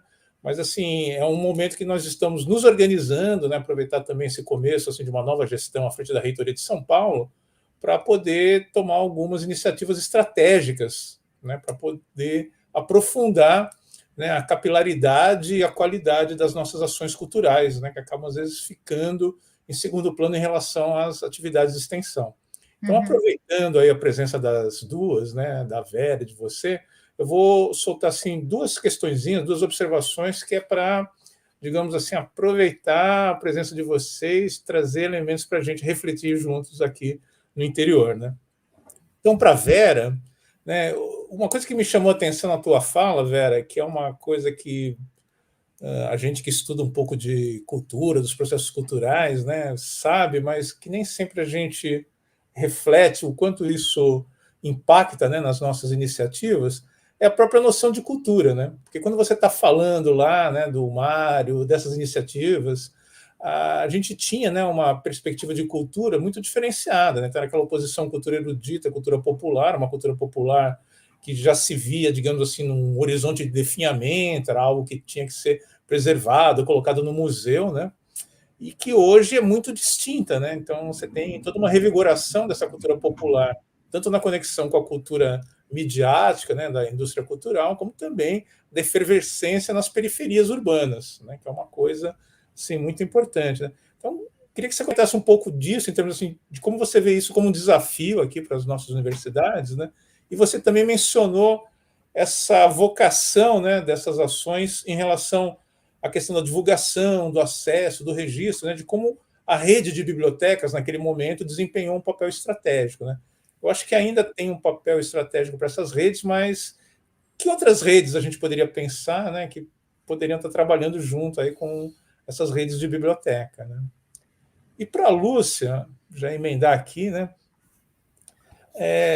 Gostei muito assim da sua fala, Lúcia, porque você não trouxe histórias edificantes para a gente, né? Você colocou assim os problemas mesmo que são concretos, né? E que é essa história assim, de oportunidades e dificuldades, né? E uma coisa que me chama muito a atenção é esse aspecto, né, que você colocou da conexão do espaço com o local, né, com o lugar, né, com as dinâmicas, com a história, né? Aqui a gente tem dois espaços, né? Aqui em Ribeirão é o ESSEU e lá em São Carlos é o Centro Cultural, que fazem um pouco algo semelhante dessa ponte do campus, da universidade, com a cidade, né? Com, digamos assim, são espaços, né, pontas de lança, né, no espaço urbano que não se confundem com campus, né? Então, pensando um pouco na dinamização desses espaços, né, eu queria que você falasse um pouco mais assim desse processo de estabelecimento de parcerias, que me parece uma coisa estratégica, né? Então, o que você acha que dentro da lógica de funcionamento desses espaços da USP assim facilitou e o que dificultou no estabelecimento dessas parcerias? E uma outra coisa assim que é mais propriamente estrutural, né, que a gente percebe que é uma dificuldade para a gente levar à frente essas ações culturais, que é a questão do orçamento e a questão dos funcionários. Não só a questão do horário, mas também como a USP vem extinguindo carreiras técnicas, né, carreiras especializadas. Né? Então, você quer pensar num processo de espetáculo, de dinâmica de apresentação de filmes, de montagem de exposições, você não conta mais, né, com a expertise desses funcionários, que vai se perdendo na medida que essas carreiras vão sendo extintas e não se vai criando uma dinâmica de substituição e de manutenção desse conhecimento na universidade, que também é estratégico. Né? Eu queria que vocês duas pudessem comentar isso, enquanto talvez o pessoal se anima a fazer alguma pergunta no chat.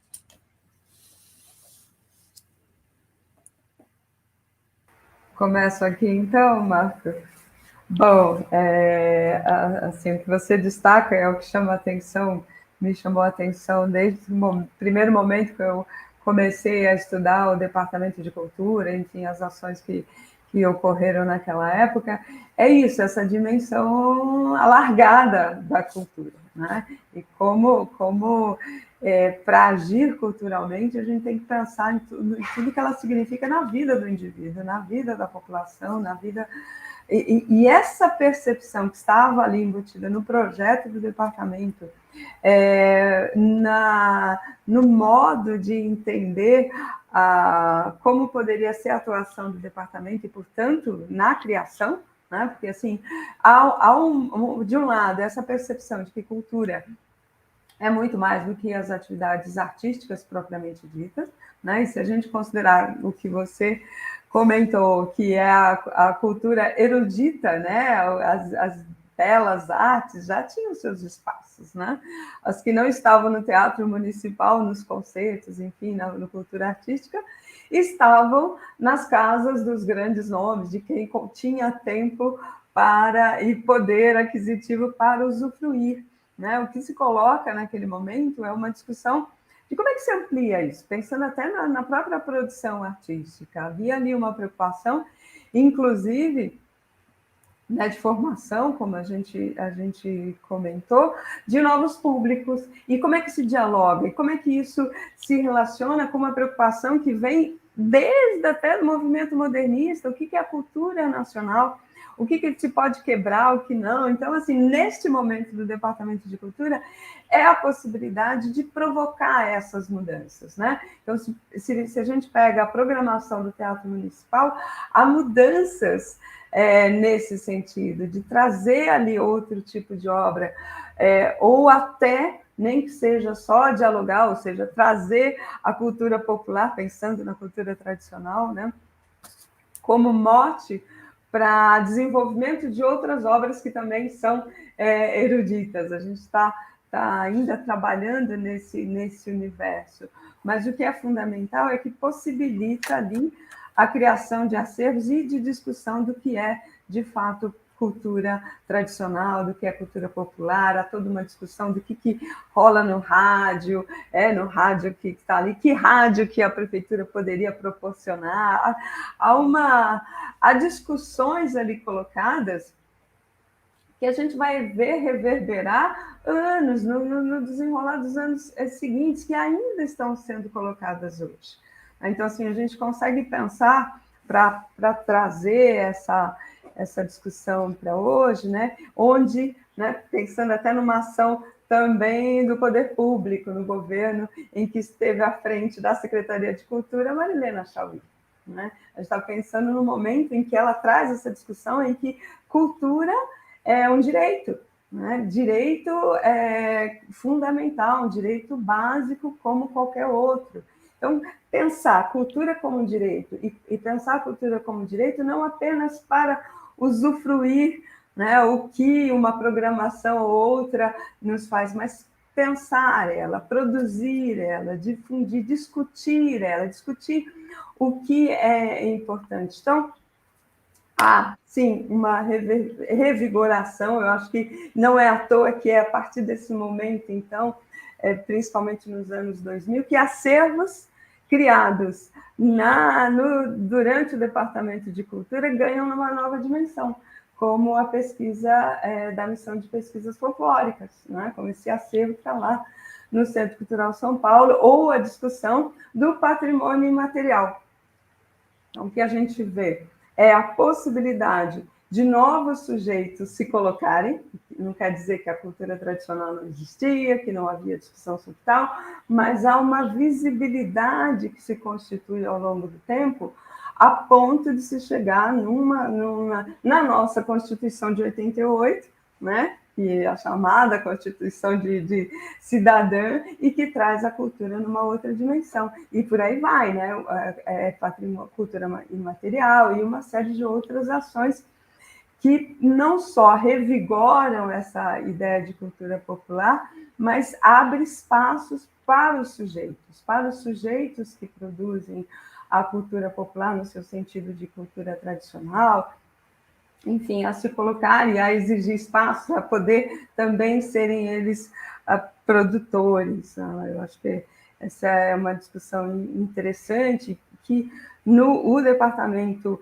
teve lá algumas ações que traziam isso, ações culturais nos parques infantis que faziam referências diretas à cultura tradicional brasileira para a formação daquelas crianças. Enfim, eu poderia citar outros exemplos, mas o que a gente vê hoje já consolidado é uma discussão sobre cultura popular no outro sentido, né? No sentido de quem produz, que busca, que questiona a sua posição e por aí vai. Pensando na sua outra questão sobre que sai das redes de biblioteca, né, da rede de bibliotecas da cidade de São Paulo, naquele momento era uma possibilidade de se criar discussões em outros pontos da cidade, né, bibliotecas ramais, né, biblioteca, como a gente já falou aqui, né, infanto-juvenil, porque são espaços que poderiam não só atrair o público jovem, né, as crianças e adultos, e aqueles que não necessariamente estavam nas escolas, mas também como espaço de ação, né, de ação cultural, de reverberação e por aí vai. Essa que ainda é uma rede importante para se chegar à cultura, ou como espaços culturais nas bordas da cidade, a gente consegue trazer outras experiências ao longo do tempo, né? A própria, pensando sempre a partir do município, né?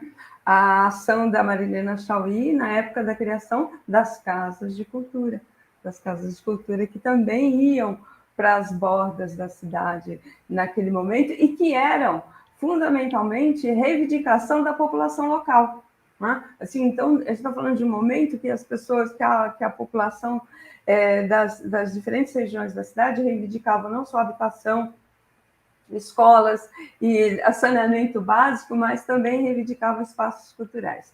E é nesse diálogo com a população que a Secretaria da Cultura cria essas casas de cultura que ainda são referência para pensar numa rede de articulação.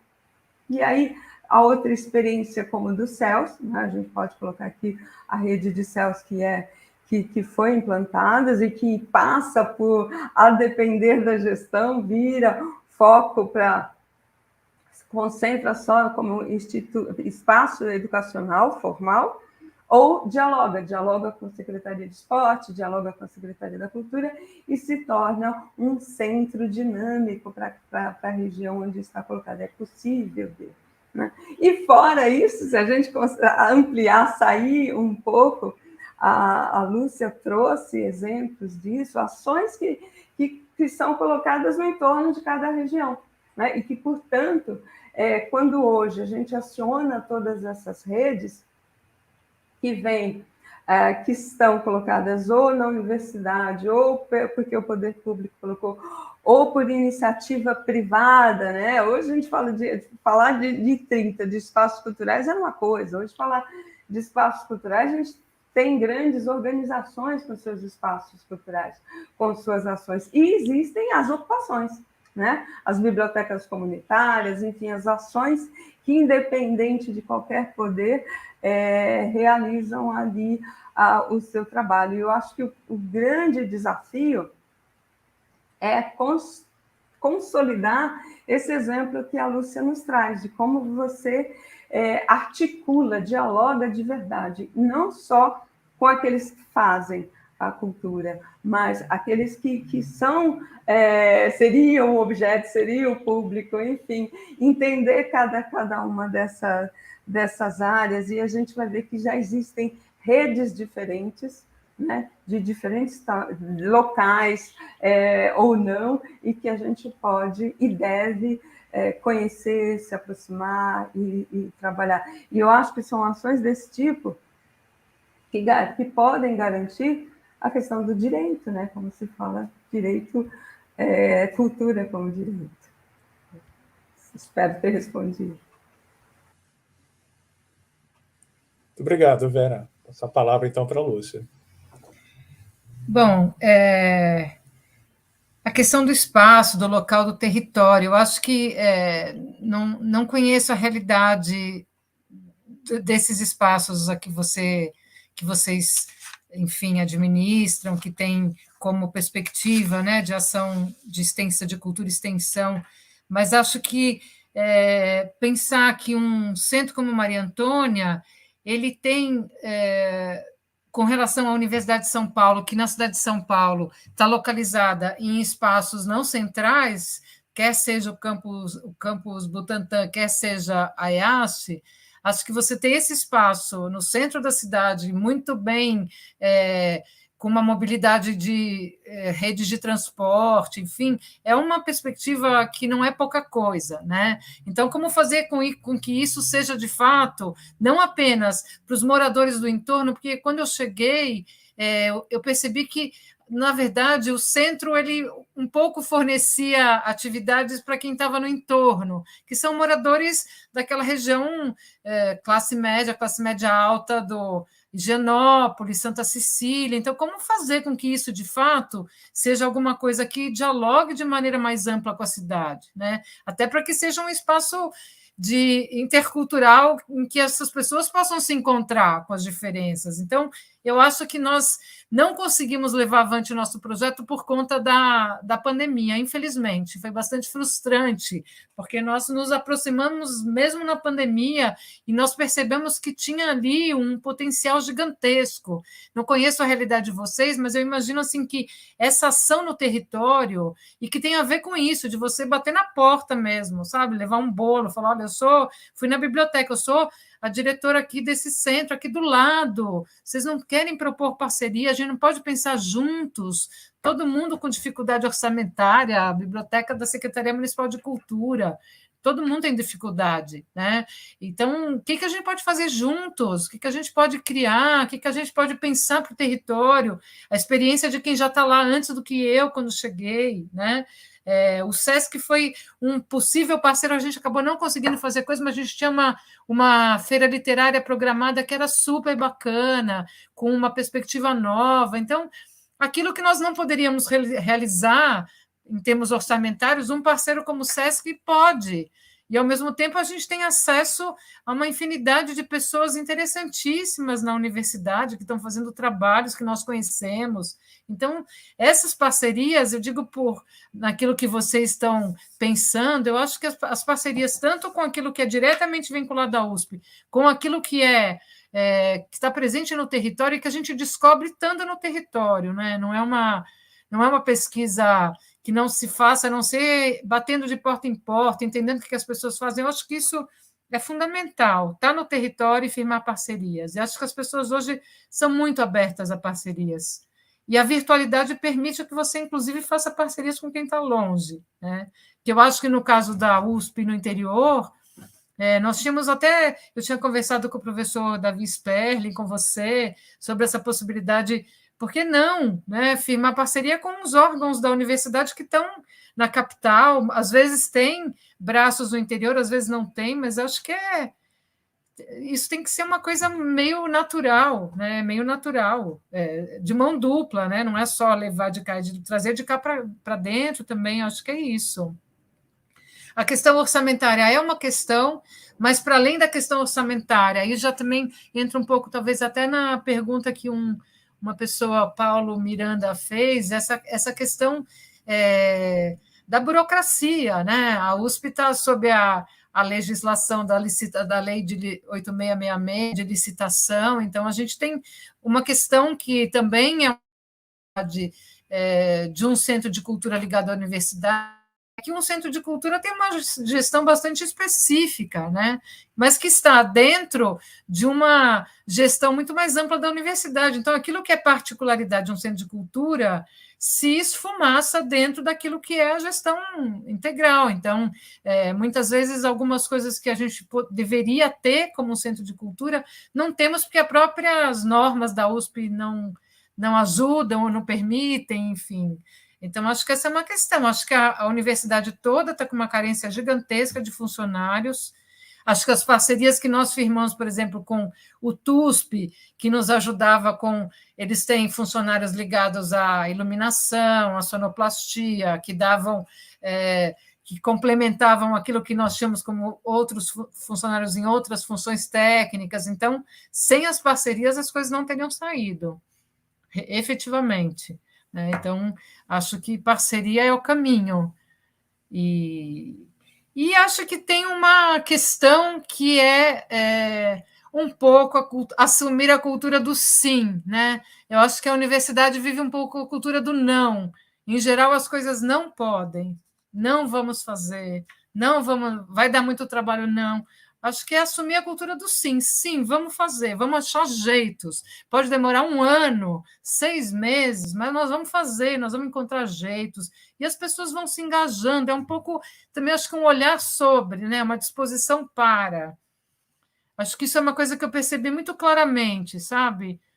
Tem o tempo, não adianta que você achar que você vai fazer uma exposição em 3 meses, não vai. Vai demorar 6 meses, 1 ano. Então, também você desenvolve um certo equilíbrio zen, porque senão as coisas não saem. Mas é isso, eu acho que mudar essa cultura do sim. Nós somos um órgão público, a gente deve fazer coisas para a sociedade que nos financiam. Nós temos que fazer. Agora, como a gente vai fazer? Vamos achar os caminhos. E eles aparecem, por incrível que pareça, eles aparecem.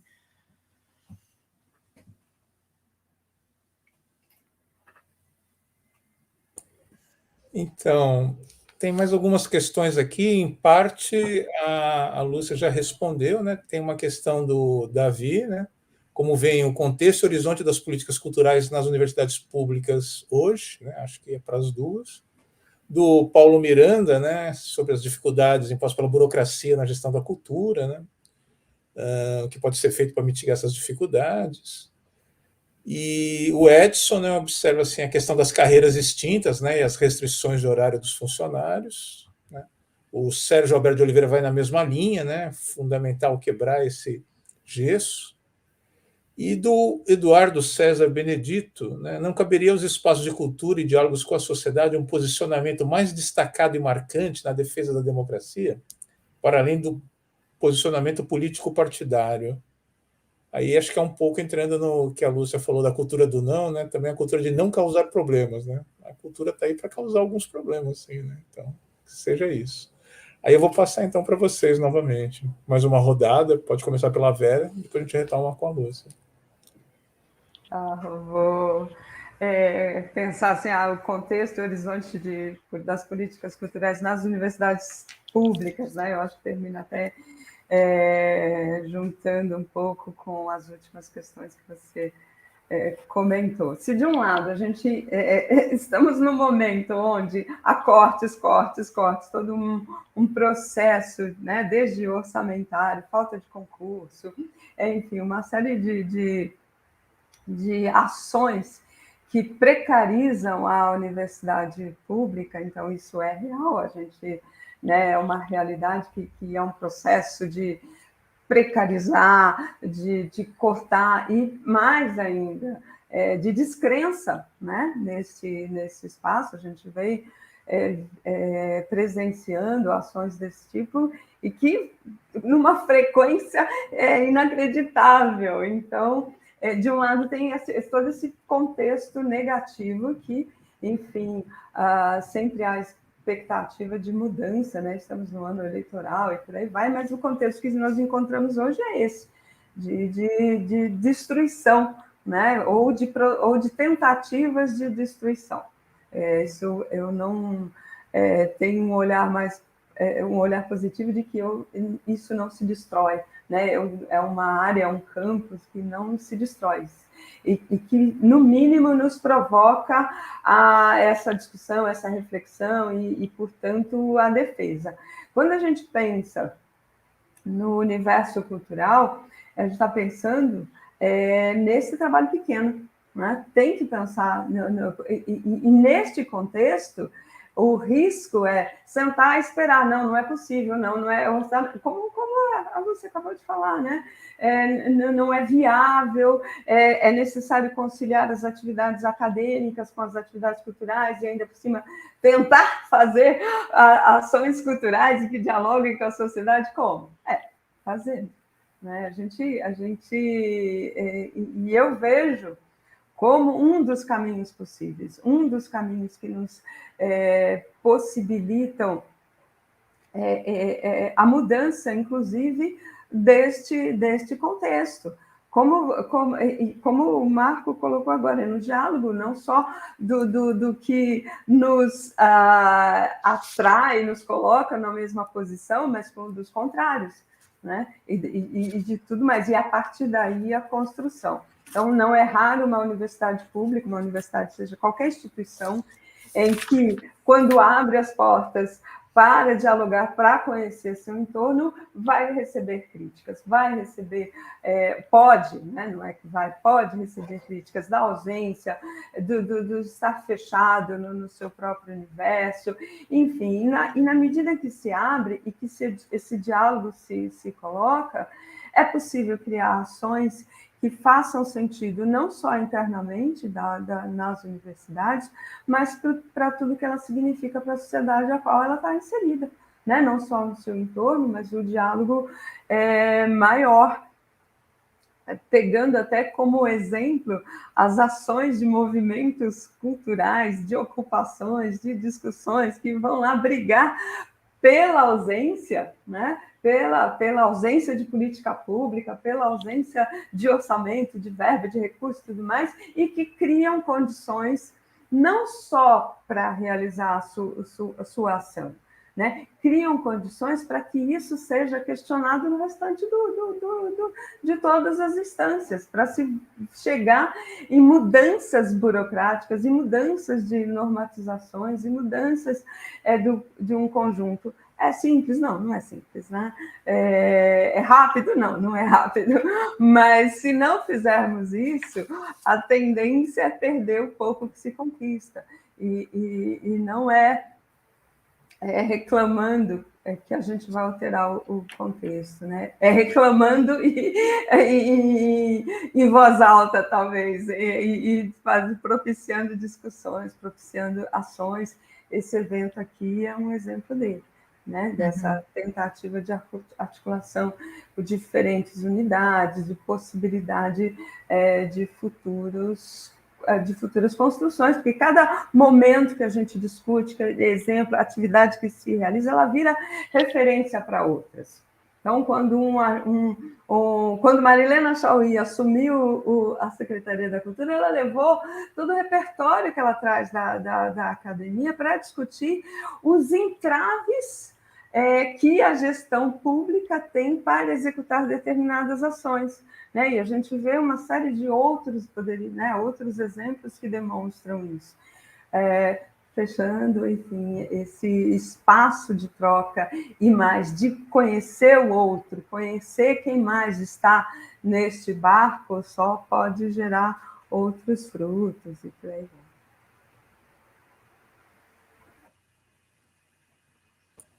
Obrigado, Vera. Lúcia?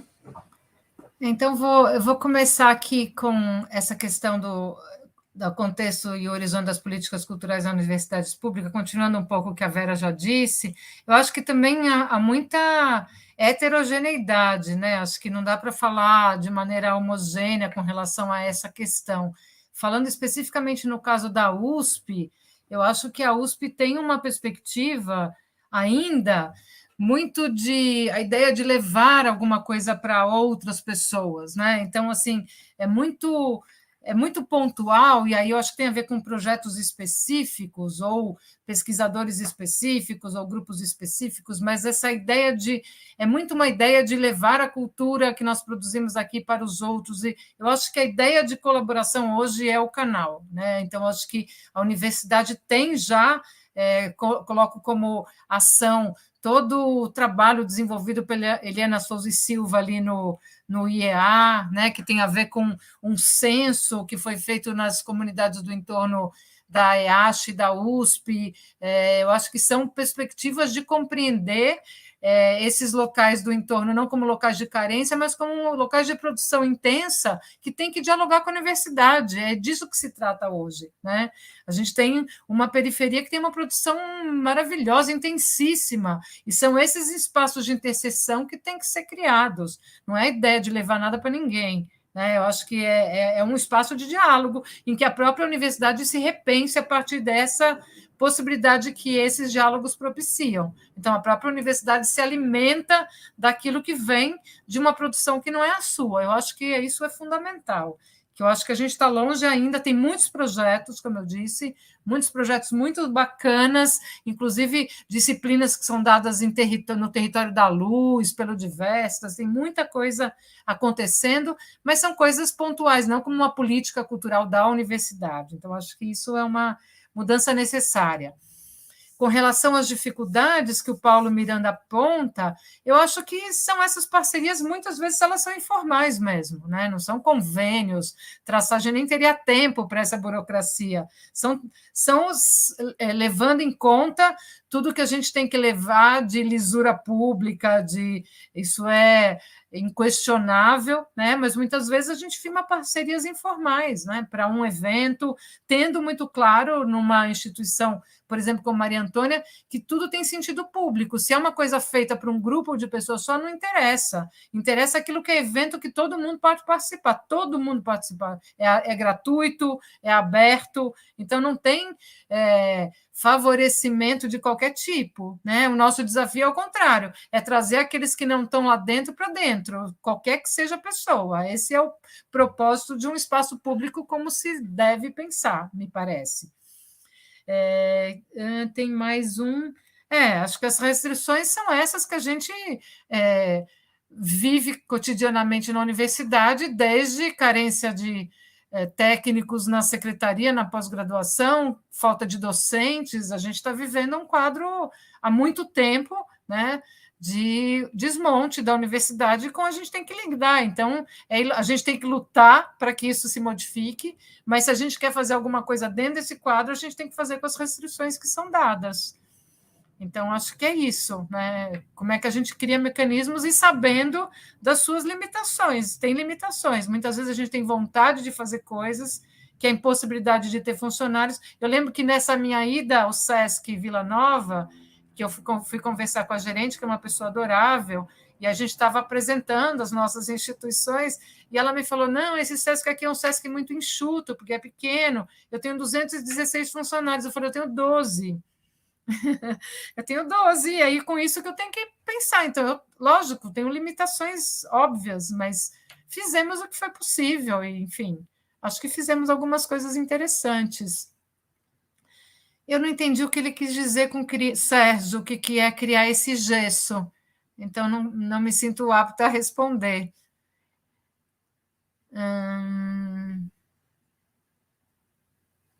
Eu acho que a defesa da democracia foi aquilo que nós nos batemos o tempo inteiro, assim. Então, nós tivemos um posicionamento político muito claro, corajoso, muitas vezes. Como eu disse, a gente teve algumas coisas desagradáveis que aconteceram. Talvez, se tivessem sido mais graves, a gente tivesse que repensar isso.